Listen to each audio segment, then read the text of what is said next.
And the power of J-Skull in uniform, professional. Welcome to the power of J-Skull. I'm maneuver. Jason, of course. The sass princess himself, Indeed. Jason, is here. How are you? Now, I am before we great. you are great. Well, I am before we wonderful. get started, and I'm excited about this one, there are some changes we need to talk about, Jason. The first one being is that we're not talking about He-Man this week, or not for the next few weeks.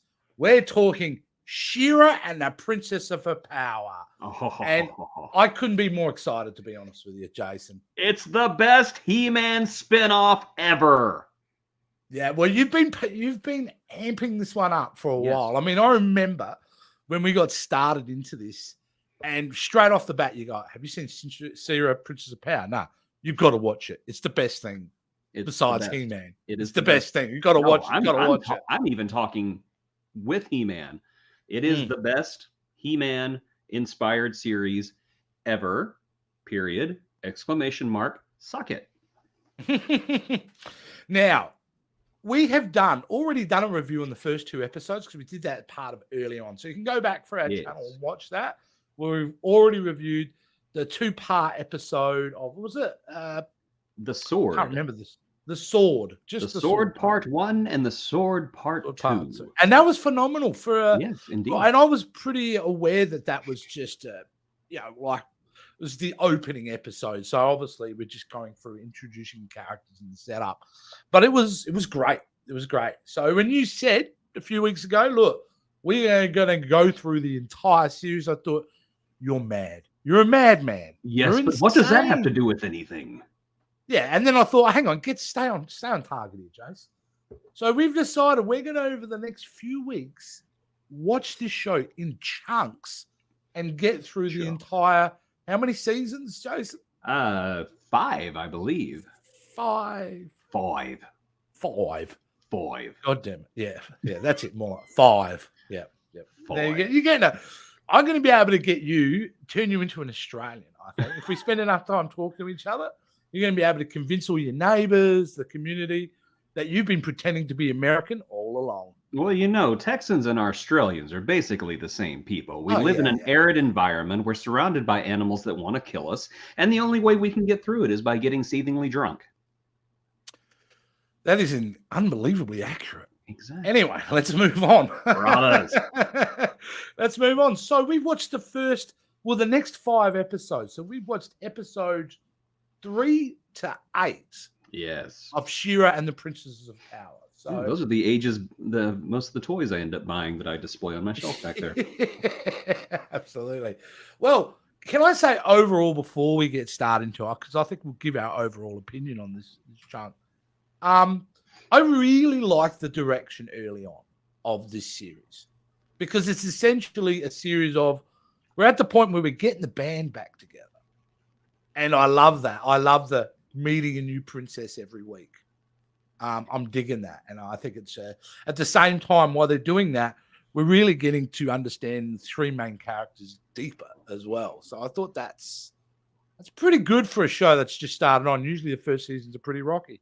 Yes, and I like just building off what you said.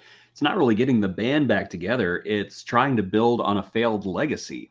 Because every time they go meet a princess, they're like, yeah, we tried an alliance, but that didn't work. Well, our parents tried the alliance. Now we're going to try it.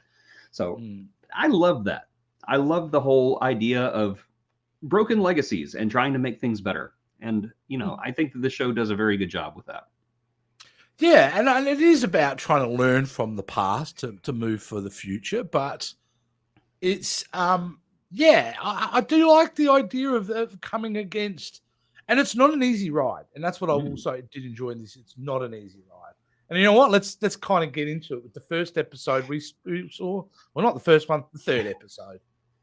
Okay, and it was called Raz, and it's led to Bright Moon. Bo and Glimmer's hopes for a proper introduction of She-Ra to the rebellion is complicated by Adora's difficulties summoning the power.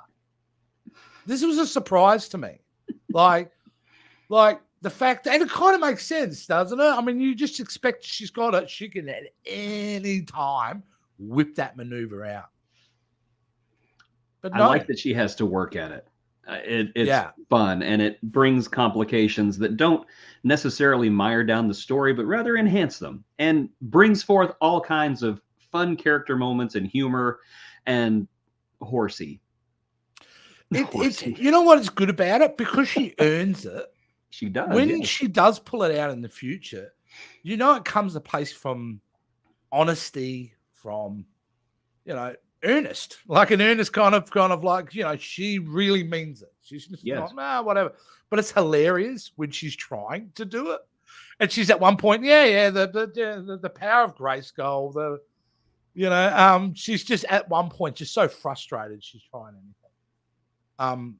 Which sets up the greatest part in this episode to me. The greatest part is, and I think you know what I'm talking about. Yes. And that is obviously the introduction of the horse, the unicorn. Horsey, yes. Horsey. Swiftwind. Horsey. Swiftwind. Swiftwind, of course, Swiftwind, which is so cool because when they turn into Swiftwind, it is not this hero. I mean, it looks amazing. She looks gorgeous. It's not this hero pose. It's this. She freaks the fuck out. Sorry, as anyone would. Yes, she freaks out.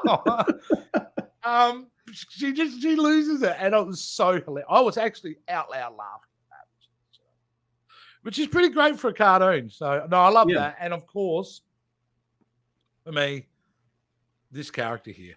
They took one of the most annoying characters from the original series and made her one of the best of this series. And honestly, Raz is a character, I'm not going to spoil a whole lot, but Raz is a character who does not show up a lot in this series.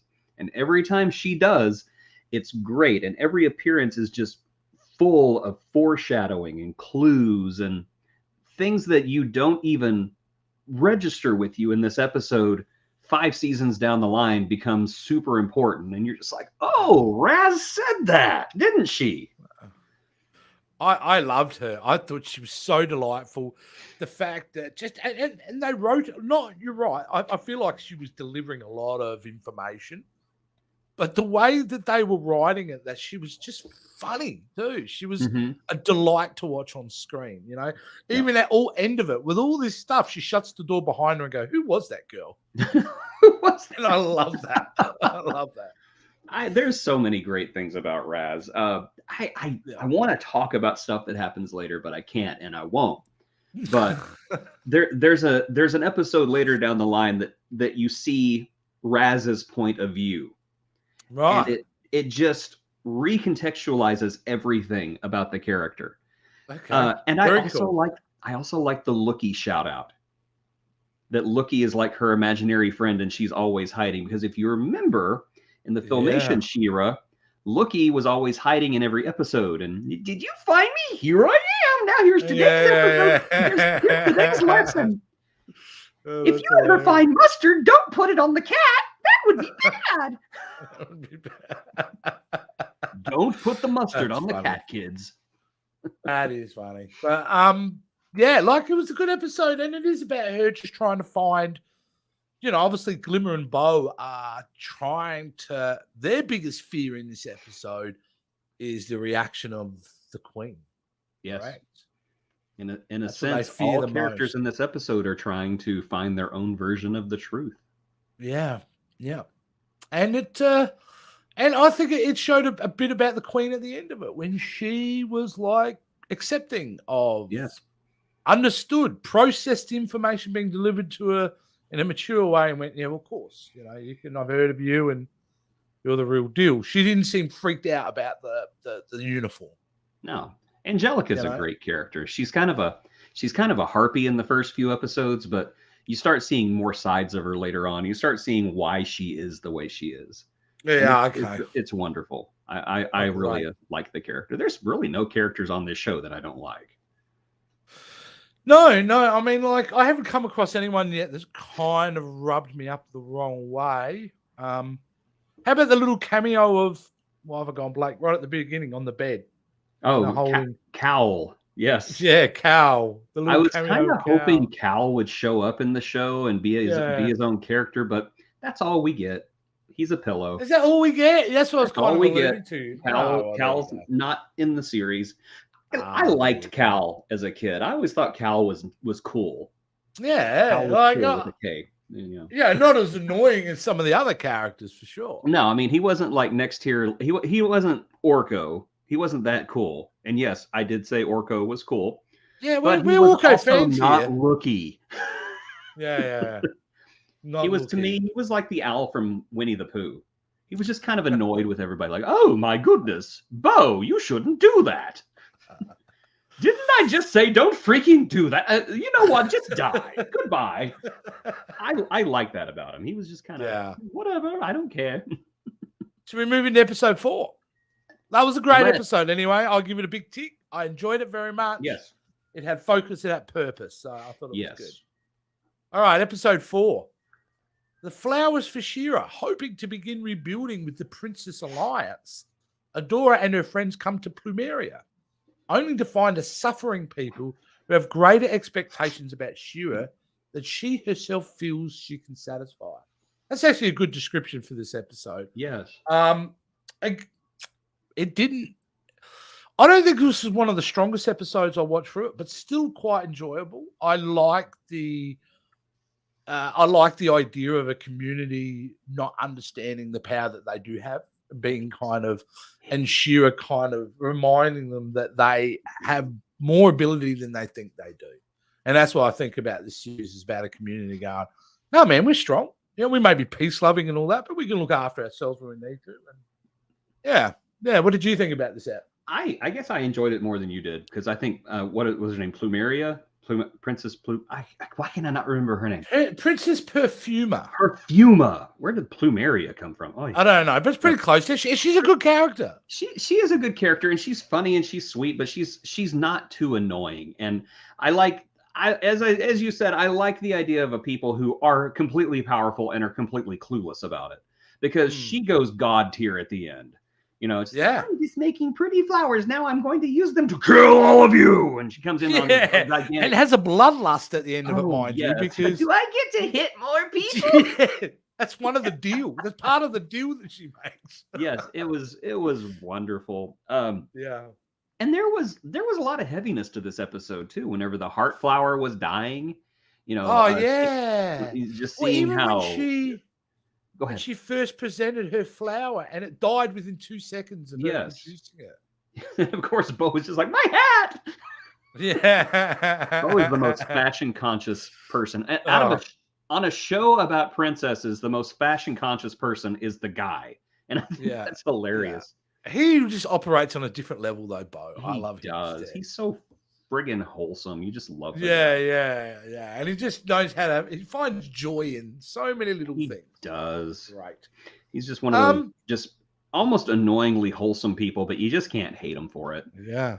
One of the reasons I didn't think this was what bothered me in this episode, I'll be honest with you, is the fact that they wouldn't recognize the smoke. Like, I was on She-Ra's side, like through this Adora side, the whole thing. It's like, you got this giant thing of smoke just going, like, doesn't look that far away from where you are, guys, and you refuse to acknowledge it. Like, they're not the brightest community. No, they're really not. I think they were all on drugs. I think they were growing a little bit more than flowers, if you know what I mean. Yeah. Because the second they lost their power and they lost their flowers, all of a sudden it was like, we must destroy everyone. You know what we haven't kind of mentioned? We didn't mention last episode, but we should mention now, is what's happening with Catra in the background. Catra is such a great character. I love how she's hopeful right now. She wants Adora to come back. Survivor. Come home. Yeah. But Catra's a survivor. She is. Catra and that's Adora. That's the darkness about Catra. Yes, they're both survivors of an abusive relationship with their maternal figure. And I think you said it best whenever you messaged me and said, Shadow Weaver is kind of a see you next Tuesday. Yes. I agree. That's so far, and we'll get back to her a little bit later. There'll be lots to talk about her, I think, throughout the series. But yeah, like Catra, it's a tough one because, especially here, I think at this point, she's still really shook with the departure of Adora. She She's is. It's really struggling to handle it. the one person in the world that she feels like loves her unconditionally, because I think that she believes Shadow Weaver loves her, but it's conditional love. And I think she thinks that Hordak loves her, but it's conditional love. Adora loved her unconditionally.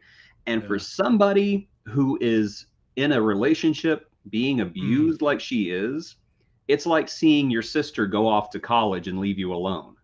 Yeah. That's gonna mess you up. And that's Yeah. why I think Catra is such a she's definitely an antagonist, but at the same time, she's an antagonist that you care about. And I think that is something about this show that is so brilliant, is the fact that not only are the heroes these wonderful people you care about, but you actually care about the bad guys too. Eventually, you start caring about Shadow Weaver. Eventually, you start caring about Hordak. You could start to see a little vein of care in this episode from Shadow Weaver, because you could kind of say, why is she sending Catra to go find Adora? Hordak doesn't want that. Shadow Weaver is defying orders to find her daughter. That is it. Catra may be a evil witch who is an abusive mother figure, but she does care about her daughters. Yeah. And you see more of that as the series goes on. But yeah, every single bad guy in this story. As I said, I love this show because it's one of my favorite types of stories where the conflict goes beyond good and evil. And I love that about this show. I love how the characters evolve and kind of the line between good and evil becomes grayed. And it just happens in so many amazing and mysterious and strange ways that after a while you're just like, who am I rooting against again? To me, always a great guide of a great show of anything is if you're thinking about it afterwards. I can guarantee, well, from my perspective, I was definitely asking myself questions about the show afterwards. Meaning I'm still invested in this content after I've stopped watching it. To me, is a good sign that they're doing something right. They're engaging. Yeah, absolutely. Let's crack on to episode 5, because you know I really love episode 5. Two of my favorite characters are introduced here. Episode 5, the Sea Gate. Adora and company must go to the watery land of Salinas, and the only sailor who can guide them is what is that? Vainglorious Twit. Captain Seahawk. Hey, points to the guy who came up with that term, Vainglorious. Vainglorious is so wonderful. Yeah, this is hilarious, and it's great. It even arced back a little bit to episode 4 in New Hope. I'm sorry, introduces 3 of my favorite characters because I forgot about Scorpia. Yes, Scorpio. Who plays you want to talk about a wholesome character? You're like, she's the villain? No, she's so nice. We go and meet Princess Mermista in this one. That's the idea. But to get there, they've got to basically... And the Queen seemed pretty well on board at the beginning of this, wasn't she? She's like, yep, all right, go off and do it. Like, sure, go ahead. Yeah, that's fine. Treacherous waters, just get, you need a boat, you need to set... I do like Bo. I got to say, Bo in that opening scene made me laugh again too. Because she's going, all we need is Shira, we can make it happen. And he goes, am I going to need a boat? Yes, and a boat. And we're going to need a sea captain. Yes, and a sea captain. But he has no idea. Writing is so peppy and sweet sometimes. You're just like, oh. You know what? Peppy's a great descriptive word. It's like this show it's like sugar cotton candy. Mixed in with the most tragic, vile, horrible, abusive backstories you've ever seen. Yeah, if you could describe what the show is in some ways, it's kind of like a 3-year-old who's just had half a glass of Coke. Yeah, they're not fully out of control, but they're feeling the buzz. Oh yeah. Now like there's really. We're kind of beating around, but Seahawk, come on, dude. Seahawk's such a great character. Who came up with Seahawk? Because I love me Seahawk. It's another just complete bastardization of a Filmation character, but in a good way. The greatest way, because he is so full of himself. It's so Yes. cocky and so, bravado, and it's just, I don't know what I can just say. It's just like he's in for the adventure. He's in. And that's what I like. Set He had my that real boat on fire. That's it. He's like a swashbuckler who can't really swashbuckle. Oh, he can set his boat on fire, though. Yeah, he can set his boat on fire for sure. But and then, I mean, that's his motivation. Is he wants to get back to Salinas, so because he wants to get back to, well, the woman of the love of his life, at least. Yes. But I don't know if Mister feels the same way. It's a bit of a toxic relationship there, Jace, I got to say. Smidge, yes. It's definitely a little bit of unrequited fascination, I think. Yeah, but I think she's stringing him along a little bit because as we know throughout the series, we keep seeing her and him. So, especially in one episode we'll talk about later on. But I don't know. I don't know if I loved her as much. I like the fact she, at the end, she kind of she turned her mind around and was really part of it, but she didn't blow me away. I loved her line at the end, yes, I want to join. Plus, she's like an 8 foot tall goddess with glowing hair and a magical sword, and I want her on my side. Like, pretty pragmatic. I honestly, one of the things we haven't talked about yet is the confrontation between She-Ra and Catra. Because Catra is she's super let me try that again. She's super opportunistic with the way that she attacks Adora, because she does it in a way that Adora cannot fight back. Yeah. And I think that is just, Catra is, you kind of think it's sleazy, but it's not. It's smart, because she knows she can't take She-Ra in a fight, so she's going to go after She-Ra at a time that she can't fight back. Yeah. And in addition to, messing her up and, slapping her around a little bit, she also tries to talk her back into coming to the Fright Zone, because Catra still believes that She-Ra can come home. Yeah, 100% right. She does say that. She goes, come on home. Yeah. At one point. And, you feel bad for her in a way. Yeah, well, I mean, it's like, the thing is with Catra, she, like you said, she's not only powerful and quick, dangerous, but she's smart about what she's doing. Smart. And does it a few times in these 5 episodes. I think there's at least one more other time where there's a great example of that. Like she's Catra. What I like about her is they've just delivered a character with just so multi-layered and so much depth to it. And we're in like the 5th episode, and she's so complex already. Yes. In a great way. Yes. So, which is really good. So, at the end of it, She-Ra, comes in, saves the day. The mystical barrier gets, I think it's the mystical barrier, isn't it? That's the Seagate. Yeah. Yeah. And then her mates drive off the Horde forces. So, a very enjoyable episode. A new boat. I'm sure he'll set fire to this one too. Yeah, he gets a new boat. That's it. He'll definitely set fire. But great character. Thankfully, we do get to see him again. So yes, most definitely.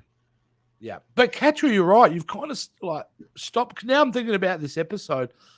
This is where we really start to see Catra being, quite a dangerous foe. Yes. Quite a dangerous foe. So quite good. She's smart. She's a manipulator. She is, and more than, I think, most dangerously, she has a personal interest to get her sister back. Yeah, and it's obviously wrong and it's predatory, but she's doing what she knows. She's doing what she's seen. Where did you learn this? I learned it from watching you. Exactly, but there's a lot of heart to her motivation too, and that's why it works, because you as an audience member go, well, it's coming from a place of love. The violence, the psychotic behavior is coming from a place of love, and we all want, are fans of love and want love to win out. But love, as they're showing in this thing, can cause complex situations and not always ends up, with everyone happy. And we're seeing the result of this. Well, Pretty crazy. Catra equates love with control. And so that's what she wants. Well She said. wants to control her sister because that's Well all she's said. known. Hordak controls her. Shadow Weaver controls her. She wants to show love by controlling. Yeah. What else does she know? Like you said, what else does she know? All right. Well, we're just going to throw to a quick commercial here, and we'll be back in a second. This is Princess Adora, sister of He-Man, and her gentle horse. Each sold separately, you can pretend. She's lovely as a flower, but she has a secret power. The magic sword in one stroke, and she's got the strength of a tower. She wrote Princess of Power.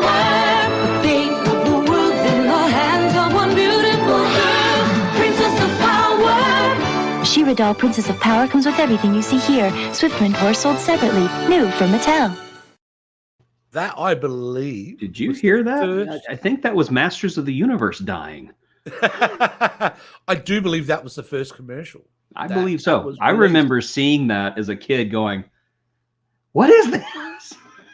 I always, yes. Girl, same here. He-Man, no! But you know what made it to me the most unattractive thing, which should have been so? It was the toy version of the face shield. Oh, gosh, it's so It terrible. never looked right. you know? They No, never it got doesn't. I actually have the Origins She-Ra in the other room. Yeah. I'm not going to go grab it, but they've got this. They've got the helmet, and yeah, it looks terrible. Yeah. It looks Absolutely. terrible. There you go. Now let's move on to episode 6, I believe we're up to now. Yes, systems failure. System failure. The best friend squad comes to recruit the inventive Princess Entrapta, only to find her estate beset with her technology infected by an evil virus that affects even She-Ra's sword. My God. By the way, Vainglorious Was it the end of the beset? previous? Wow. Wasn't it was it the end of the previous episode? Was it the end of episode 3 where Bo names them the best friend squad? I believe so. Yeah, we're the Yeah, and best I just friends love squad. that moment. Sorry, because I just Mhm. read that. I just wanted to mention that beautiful moment because somebody, I think it's Glimmer, suggests another name, and he goes, "Nah, The, you're the best friend She-Ra, the squad." She-Ra squad or something. Yeah. No, we're the best friend squad. Yeah. What did you think about this episode, Jace? I like Entrapta. And Entrapta is also another character that, to me, I would almost say, and I'm no expert, and so I really hope this doesn't offend anybody. I would say she's almost on the spectrum because she cannot read the room. She doesn't understand Yeah. the way that other people feel. She doesn't quite get it. And so to me, she is showing some of the signs of autism. And I think that for a show that is kind of highlighting diversity and inclusion, I thought that was a really brave stance because she's not an idiot. She's not handicapped. She just doesn't understand. She doesn't understand other people's emotions. She doesn't understand how they feel. And she tries to correct herself a couple of times, like, oh, this is great. Oh, no, wait, that's bad, isn't it? Yeah. And I I think think in we this- got to see. I'm sorry, go ahead. I was going to say, not only to that, I would add on the flip side of that, we actually get to see true character reactions to a person like that. Mhm. Like they're not all happy or no, okay with her; they're frustrated. yes. So no, You know, great. You're right. You're 100% right. I Yeah. I hadn't thought of it as autistic, but I think you've hit the nail on the head there. And to be honest, it's not something that they just put in there just to be inclusive. It is something that actually affects her storyline later on because her complete inability to see people's emotions and their motivations completely clouds what she does at one point, and she does something that's kind of surprising. Okay. And she doesn't really, and it never gets really taken back either. But on the other hand, it also leads to other things that make other things better. I don't want to give away too much, but I think that's why I'm more fond of this character. You said you weren't too crazy about her at first, but I'm more fond not of her really. because I Just, see where she's going later. So I'm just it's, kind of like, it's not that I had an aversion to her personality or anything. I just, I don't know. The energy of the episode, it felt a bit erratic. I don't know, for some reason, I was trying to find my footing in this episode for a little bit, trying to find out what they were doing. But what's over there? Yeah, I mean, I didn't hate her at all. I haven't disliked any of the princesses yet. I don't. No. Like I said, I've not rubbed up against. Anyway, and it's a great episode because Bo saves the day, basically. Yes. Gets I to like- use his sonic arrow, man. And I'm like, oh, this dude's like the arrow. He's got He's like Green cool- Arrow, just Yeah, he's got like heaps of cool arrows that do cool things. And I liked it. And I do like the idea of technology being infected by a virus. I like the fact because generally we get sold that technology is the be all or end all, and that's what improves our lives. But this is a story about technology can still be corrupted. It is not always the answer, and it can be manipulated. So I dug that kind of theme as well. Yeah, I really like how they sorry, my brain just like shut down for a second. Yeah, that's all right. Can I just mention why you think that? Yeah, You gotta- they took She-Ra out of commission in a way that blended into the story and it was believable because She-Ra could have just like punched her way through the walls and they took her out in a very interesting, fun way. Yeah, that was actually that. Now you mention it, that was a good way they got her out of the game. But to me, actually, I wanted to mention Glimmer because I haven't talked about Glimmer a lot. And up to this point, because I feel like I've got to mention Glimmer, I really dig her leadership. Mm-hmm. I think it's an interesting mix for a character trait to be so sweet, so kind of loving and supportive, but also be a general in many ways because she is a leader. And she is very quite a strategic, militaristic person in some ways. She wants to go to war. Yes. But she's been smart about it, and I'm really impressed with Glimmer. Because Glimmer's a great. To be honest with you, if I, in the first 5 minutes of watching it, if I would have had to point to someone and go, "Who's going to annoy me the most?" I would have pointed straight at Glimmer. Mm-hmm. But the opposite has happened. So I'm really enjoying how Glimmer. she is. I don't know. It was almost a deceptive character because you do kind of think that she is going to be the annoying little mom. Why won't you let me do what I want? But honestly, she's just somebody who craves. She wants to be useful, and she wants to lead the way. And also ironic considering later in the series, stuff happens, and she eventually gets thrust into the position that she thought she wanted, and then she decides, oh my gosh, what am I going to do now? Okay. Well, more to come. But overall, good episode. Pretty damn good episode. Yes, I enjoyed it. Yes. Yeah, like it's kind of fun. And again, I really dig the care they're putting into all the princesses though. And I've got to say care because they're so definitive in their own right. How difficult is that, right? You're not going to write one good character. You've got to write a series of great characters. Indeed, yes. Who are all princesses, all come from the same fantastical land mostly. And you have to make them stand out, to be iconic in their own regions, to be separate enough, but also work together cohesively at some point throughout the series. Hats off already to the writing team of the show because, everything seems to be. How do they have a show with not one annoying character? I don't know. Honestly, I'm thinking even ahead, and I can't think of a single character who's just like who I just was like, ooh, I don't like that person. But I end up liking all of them. Let's move on to All episode 7. The Shadows of Mysticor. The Best Friend Squads. Best Friend Squad. Best Friend Squad. Diplomatic mission to the land of Mysticor is threatened by Shadow Weaver using her mystic influence to conquer that land while reclaiming Adora. Interesting one, this one. Yes, because Shadow Weaver comes after Adora. She decides to do her own dirty work for once.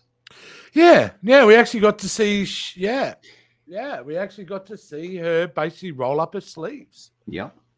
And which also indicates an air of desperate behavior.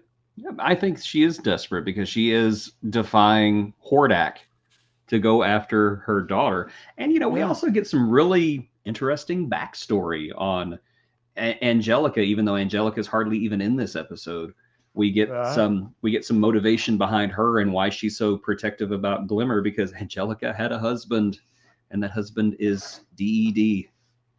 Yeah. Yes. Yeah.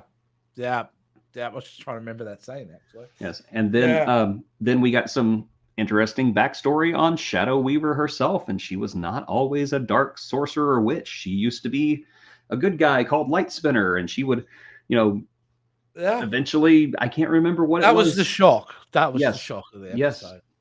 And I can't remember what it was that made her turn to the dark side. But yeah, I mean, I like things. That instantly, when we're talking about depth of characters, like, it's just like it dug a 40-foot hole of depth, like, for that character.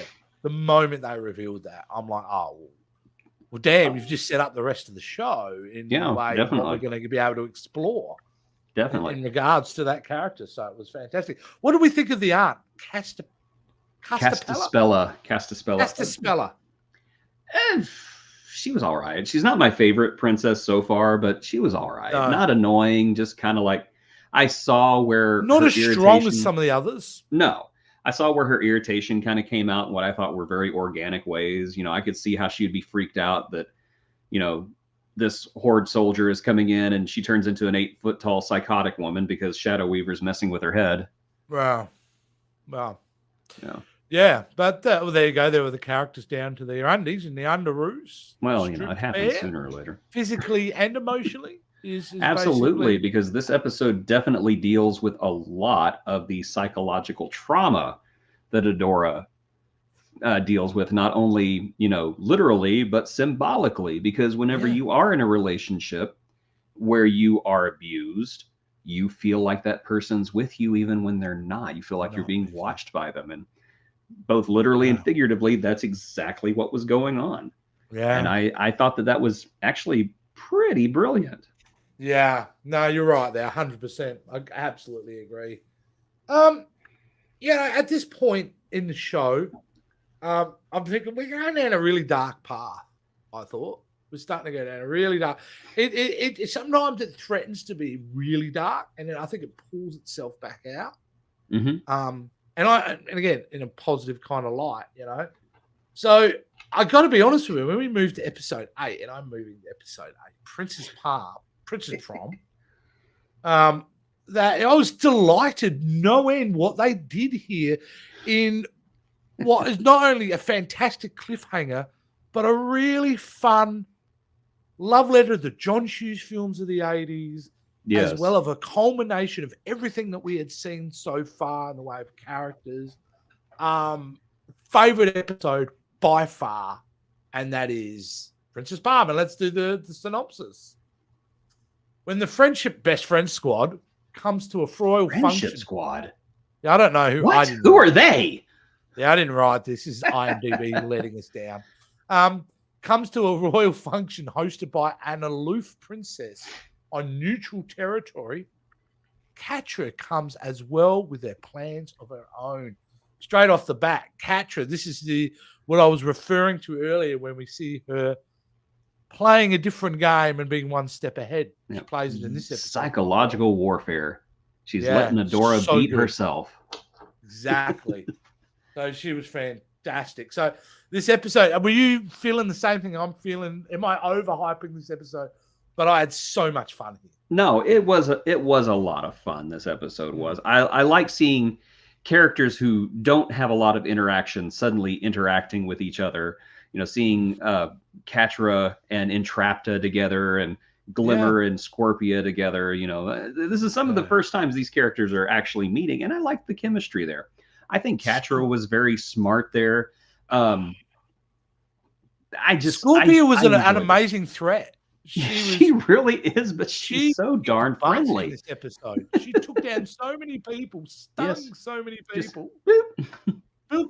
You're out. Hi. Boop. Yeah, you're gone. But so much going on in this episode because we obviously get to see some of the past princesses back because they're all at the prom. Absolutely. Which makes for some really funny stuff. And we get a new princess. We got Princess Frosta, who Yeah. I really like the way they reimagined her as a very young princess with a lot to prove. And so she's going to Who be has- harsher and she's going to be more stony. And she's like, you mess with my prom, you're out of here. I just love that about her. I thought it Yeah, was great. she is a tough nut. There is She no doubt is. about it. She kind of reminded me of Katara from Airbender. Just nope. To me, she more reminded me of, if I was talking about generals earlier, General Patton. Oh. No, she's certainly, the way they've written her characters, she is the alpha in the room. She is. Without question. She is, yes. And it's a tough nut to crack in many, many ways, isn't she? Which we don't really get to see that nut crack, do we, by the end of this episode? No. So, and I assume we'll win her over, but still, it was just done so well. It was, it tricks you some ways, this episode, I think, because I'm going in watching it like, oh, this is like John Hughes comedy. This is funny, da da da. But if you're not paying attention, you're missing out some really important nuggets along the way. Little character moments again, Yes. which is show is so good at doing, annoyingly so good at doing, is dropping these little character moments that you really got to concentrate on watch. You know what I mean? To me, this show is not a show you can put on in the background. I think you really need to. I find You maybe need to it's invest in because it, yes. my limited intellect can't handle that much, but I need to focus. But yeah, I dug this one because it ends on that great cliffhanger. Yes. And who doesn't love a good cliffhanger? Oh, I don't. Whenever I have to talk about it and then wait a week, it's like TNG season 3 all over again. Do you? Okay, I know, but we do. I want instant gratification. I want to binge them all at ask once. you though? Yes. Did you live it in real time? The wait? Because The I did. TNG finale? Yes, I did. Yeah, which is probably the most famous kind of cliffhanger, is that episode from Star Trek. Yes. Did you wait in real time from did you see the episode when it came out, and did you wait the 4 months till the next one came out? I saw the episode when it came out, and then I had to wait, 4 months. That was always my favorite joke, is how do you keep a nerd in suspense for 3 months? Yeah. Say Mr. Warfire. But a good cliffhanger is a good It was cliffhanger. We all love them amazing. because we Mhm. set up what seems to be an impossible situation that you don't know if your characters can make it out of. And this is why this is a good cliffhanger, because it works in that way. It did. So, yeah, one of my favorites. The worst part is, Jason, I have not actually seen the next episode. You have. I You have, know yes. what's happening next. So I can't wait to see more. But I didn't show you the this great Yes. screenshot, which is basically the end of where we are. Like, that's the cliffhanger moment, really, isn't it? That poor blonde horde soldier always just looks so terrified. He's so in over he his doesn't belong, doesn't he? head. No. He's really somewhere he doesn't want to be.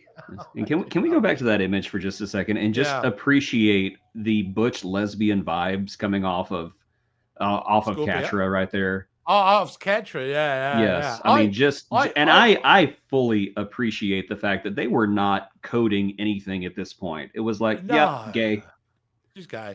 yeah, But gay, I actually think it's more about their expression on their face to go, yep. hell yeah, my So plan they're just worked. like, yep, we got you, we win. Gotcha. Yeah. To be continued. Bye. To be continued, and that's what we will get next show. Yes. We've done the first 5. Is now we'll run from. Gee, don't get me. Oh, I've kind of forgotten now. There are 14 episodes, I believe. Yes, we are going to 13 do episodes, I believe. Sorry. Yes, So we'll be episode doing- 9, 10, 11, 12, and 13. That'll be the episodes we'll be doing next week, Jason. Yes, we're going to That's close how much out we're season committed 1. to this show. Yeah, we Yes. close out season 1 with that one. So absolutely delightful. This is what we're going to be doing, guys, from now until this end of the series. So I'd say over the next 6 to 8 weeks, maybe 8 weeks, 9 weeks. We'll And be if you doing- don't like it, suffer.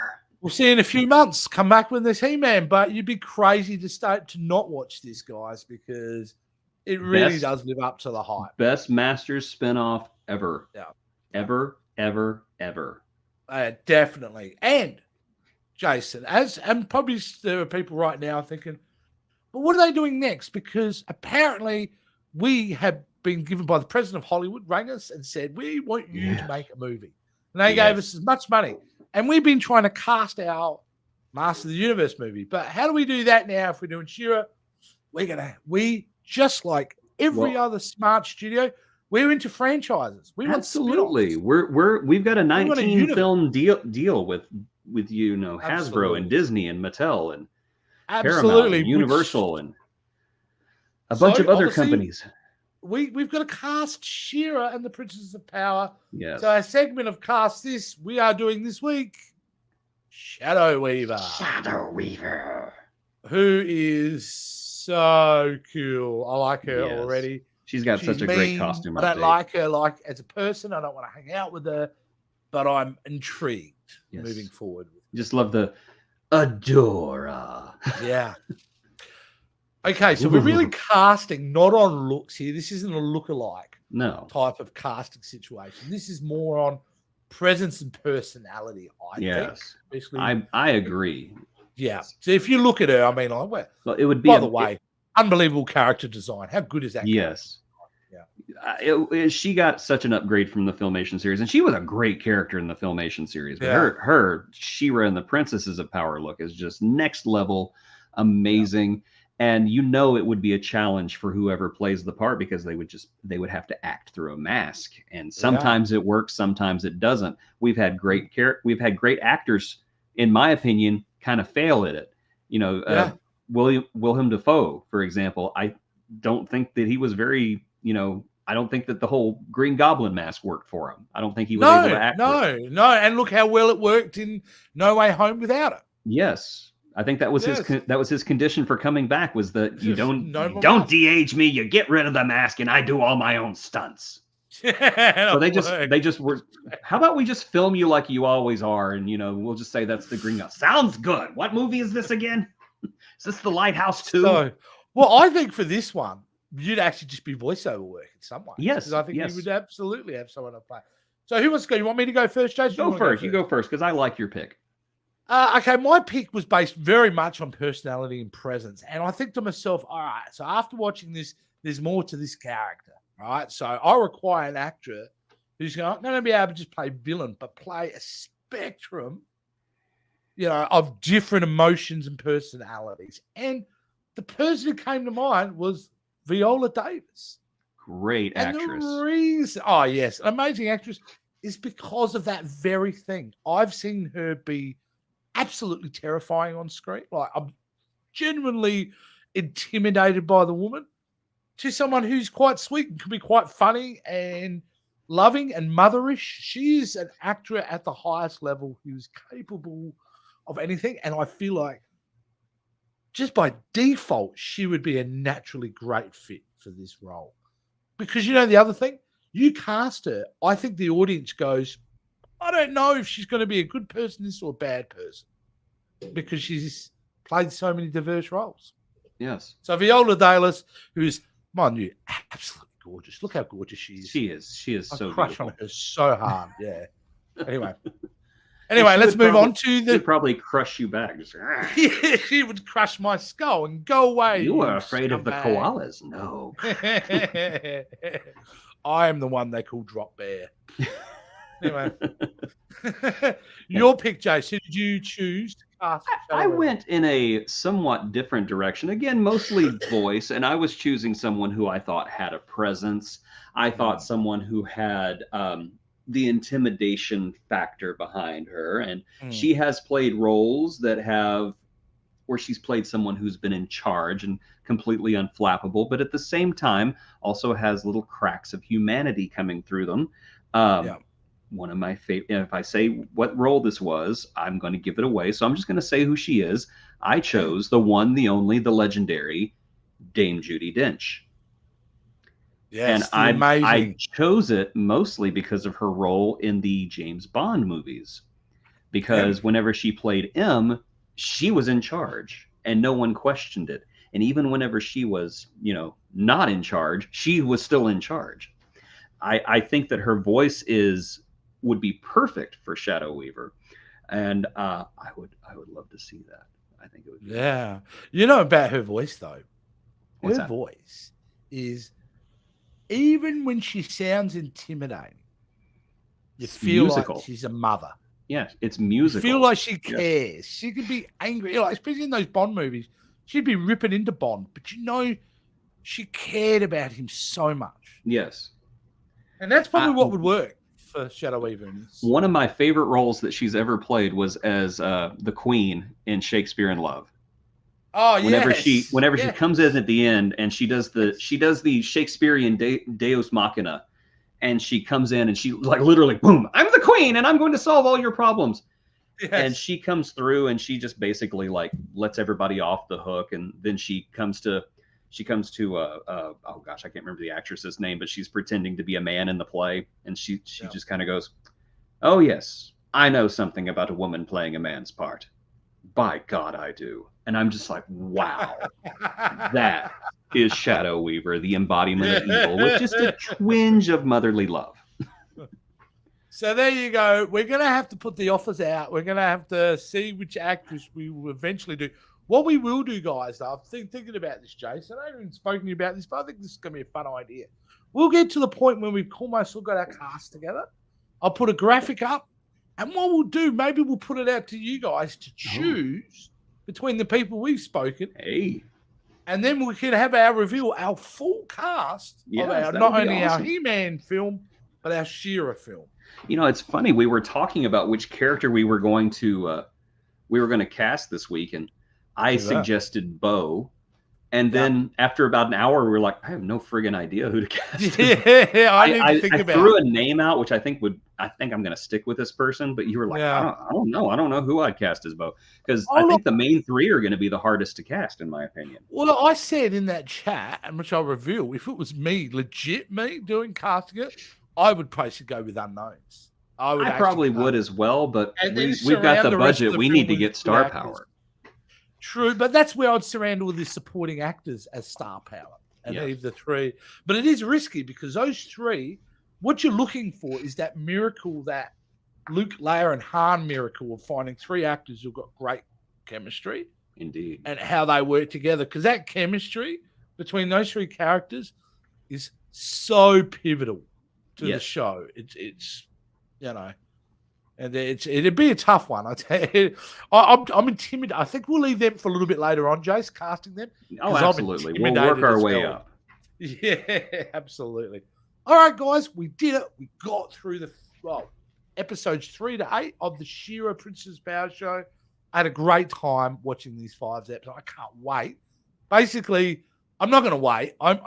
When we finish the show, I'm probably going to go and start watching them straight away. I will probably do the same thing. Yeah, so I've absolutely been digging it. So again, guys, thanks for watching the Power of J-School, our She-Ra Princess Power retrospective. We'll be back next week in uniform with our Power of J-School, which you can find soon, and our new merchandise shop we will be launching early in 2023. So you'll be able to support us by wearing a Power of J-School shirt. It would be awesome. So wonderful. All right, guys. I want to merchandise it. We will see you next week. And Jason, sign off for us, please. For the honor of J-Skull.